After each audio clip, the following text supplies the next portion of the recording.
Hello, thanks for joining me for 5 annual report tips.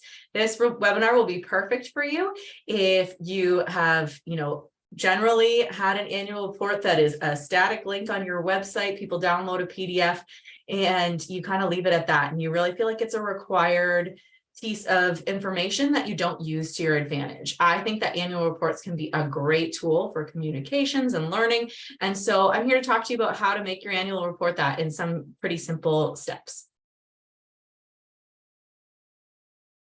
A little bit about me. My name is Allison Freer. I'm a consultant. I work with nonprofits and foundations, and I really aim to build organizational learning and evaluation capacity in organizations.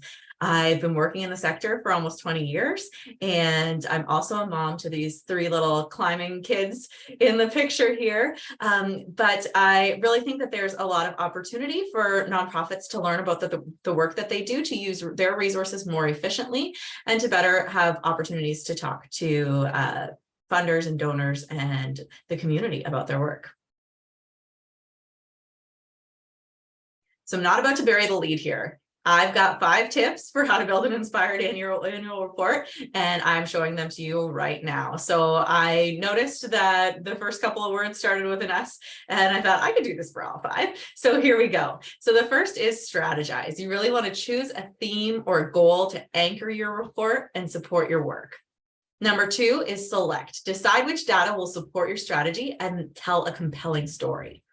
Number 3 is spark. Find stories that bring life to your data and engage people. And then 4 is shine. Invest in design that will make your report stand out. And finally, share. Create a communications plan now that will bring you into your next year. So I'm going to talk a little bit more about what each of these steps mean, but I do want to say that I did put numbers next to them because this is an ideal order. However, I absolutely recognize that ideal is not always real. And so we'll talk a little bit about that as we go as well. So the first step, ideally, again, this is your first step, strategize. So you're thinking with the end in mind. What is your goal? Who is your target audience? Who are you really trying to tell a story to? And so if you're trying to attract funds, you've got some programs that are underfunded, you might start to think about talking to donors. And you might think about who is your ideal donor and how do you tell them a story that's meaningful for them? So you want to have that end goal in mind. Some other examples of goals might be funders. You know that a funding portfolio is coming open or an application period is coming open and you want to talk to a funder. In general, not directly. This is about the big picture, but if you know that there are some funders that would really benefit from having a better understanding of the work that you do, then here's your opportunity to think about that. Some other examples, though, are the people that you support. Maybe your goal with this annual report this year is to really talk to the people that you support and tell them about the work that you do to attract some more people to your programs. You have a great program and you want to make sure that you're reaching the right people. This could be an opportunity for that. Another example is maybe your staff. Maybe your staff really don't understand what happens across programs or, in different parts of your organization, and you want to make sure that everyone's on the same page. So use the annual report as a tool to do that. Totally makes sense. It's about what is your goal. And I recommend, and lots of experts recommend, really coming up with that target person. Think of someone specifically. Maybe it's a real human that you know, and you want to think of them and use their name when you're thinking of them. Or maybe it's someone that you make up, but try to really understand who they are and what makes them tick so that you can really strategize about what story you're going to want to tell them.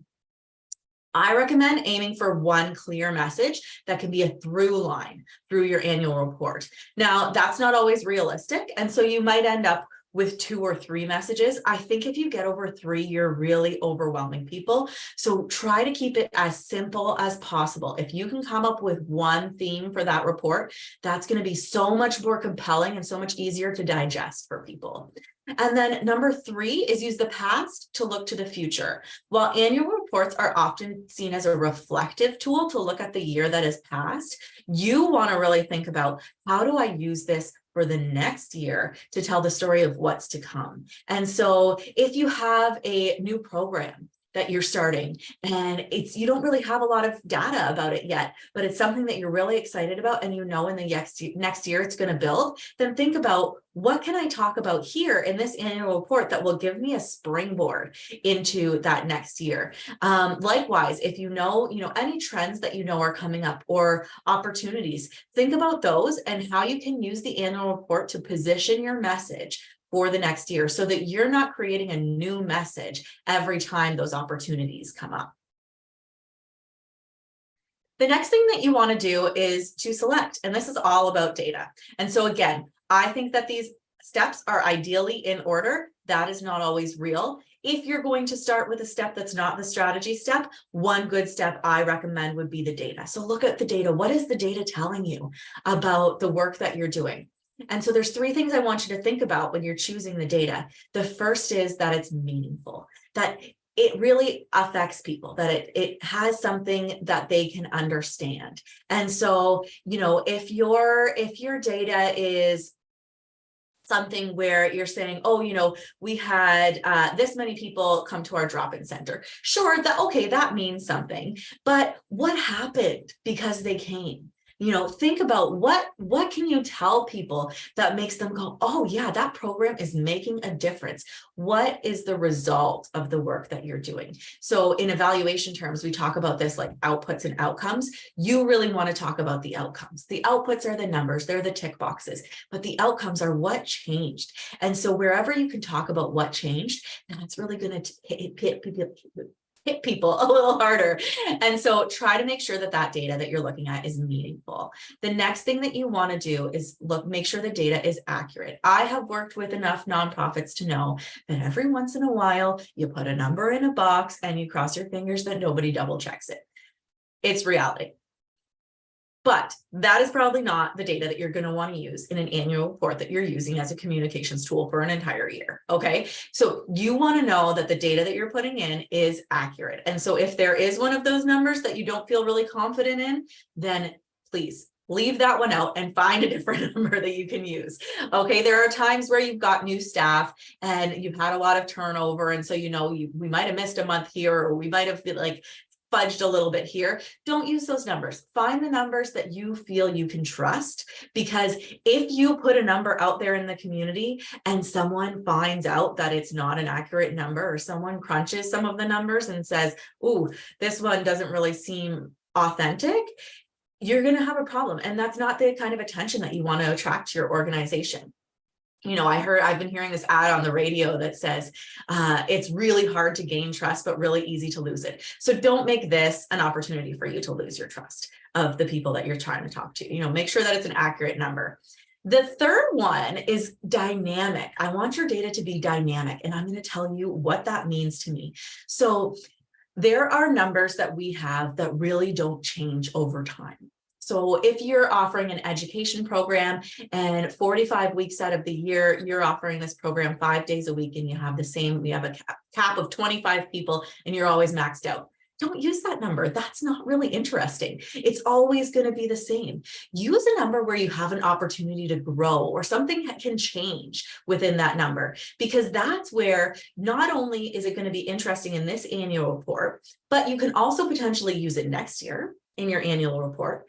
And you can also use it as a tool throughout the year. So you can promote, hey, last year at this time, we had served this number of people, but now we've served this number. So, we've delivered this many counseling sessions in the first quarter of 2022-23, but now we're in 23-24 and we've served 50% more than that. Well, that's interesting. People want to hear about that. You're doing something different. You're making a bigger change.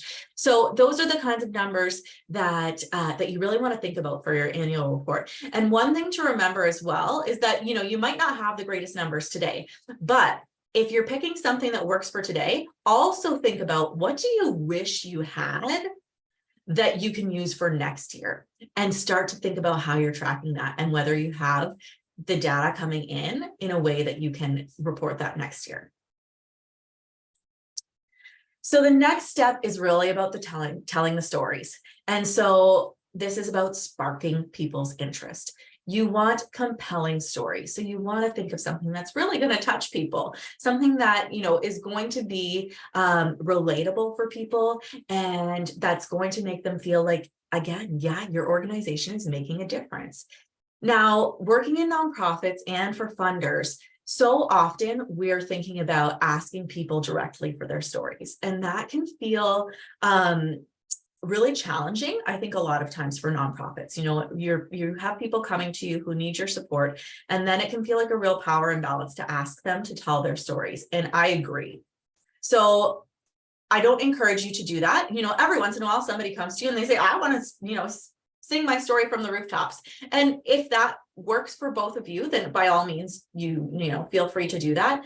But if you feel like you're coercing people to tell their stories, or you feel like, the service you provide is such that you want people to be able to maintain their privacy, then I have a couple of other examples of ways that you can tell stories that don't involve bringing people you support into the mix. One of those is to leverage staff experiences. And I just wrote a blog post for the American Evaluation Association on this. Your staff have such rich and meaningful experiences. And so I'm not saying have your staff come in and tell the story of someone who's in your programs. I'm saying have your staff come in and tell their story. I can say, like, you pay them, so you can ask them to do it. But I think from my experience, staff are often more than happy to share stories about what has changed for them as a result of working within your program. What have they learned about the community? What do they want the community to know about the work that they do? And, what does it feel like for them when they see change happen? And those stories can be so powerful. We've used them in my work. I worked with an organization that delivered housing services. And so we had one of those housing support workers talk about their experience delivering a program in a way that was more structured than it had been previously, and what that felt like for them, and what kind of flexibility that gave them. And it really, people really liked the story. They heard it and it was compelling, and it was aligned with the data that we were telling people as well. So you want these stories, you want a through line. Your strategy talks about what the data talks about, the strategy, and then the story brings life to that strategy. So that's what you really want to do with these stories. And they can be done in different ways. And the third example I have of a way to do that is by highlighting your partners. So rarely we're working on things individually. Partners can really tell an interesting story about the work that you do, right? Why are they partnering with you? What difference does it make for their organization that they're partnering? And how is the partnership blossoming, or how is it changing the community? You can really do some interesting cross promotion with some of your partners by leveraging their story in your annual report in this way. So I absolutely encourage you to explore that as an option. And the data person in me needs to tell you that if you are asking staff for experiences or partners about their experiences, then ask them a couple questions about what could be better, and you can use that to inform your learning as well. Now, the next thing is that you want this report to shine. So I am a firm believer that you really need to invest in this piece. You want to invest so that it shines. So often we're doing this off the side of our desk. We're using like a Word document and we're trying to make it look as good as possible. Maybe we have someone who has a couple of Excel skill, or not Excel, sorry, who has a couple of, tech skills, but we're really not investing the time or the resources into being able to make a report that shines.